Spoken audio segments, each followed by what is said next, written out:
மட்டக்களப்பு மண்முனை பெற்ற ஆரியம்பதி பிரதேச சபைக்கான புதிய தவிசாளராக மீண்டும் இலங்கை தமிழரசு கட்சியின் காத்தலிங்கம் செந்தில்குமார் தெரிவு செய்யப்பட்டுள்ளார். ஏற்கனவே தெரிவு செய்யப்பட்ட தவிசாளர் மாணிக்கராஜா அண்மையில் காலமாகியதில் ஏற்பட்ட வெற்றிடத்துக்கு புதிய தவிசாளர் தெரிவு செய்யப்பட்டுள்ளார்.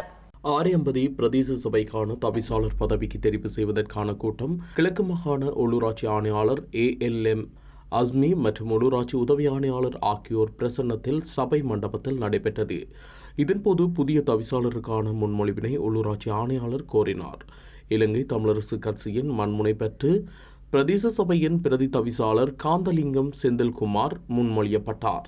தவிசாளர் பதவிக்கு வேறு நபர்கள் முன்மொழியப்படாத நிலையில் ஏகமனதாக மண்முனை பெற்றின் தவிசாளராக செந்தில்குமார் தெரிவு செய்யப்பட்டார். பிரதேச சபையின் உப தவிசாளருக்கான பதவியானது தற்போது வரிதாக்கப்பட்டுள்ளதால் மீண்டும் அந்த பதவிக்கான வெற்றிடத்தை வர்த்தமானியில் பிரசுரிக்கப்பட்டு தெரிவு செய்யப்படும் என உள்ளூராட்சி ஆணையாளர் தெரிவித்தார்.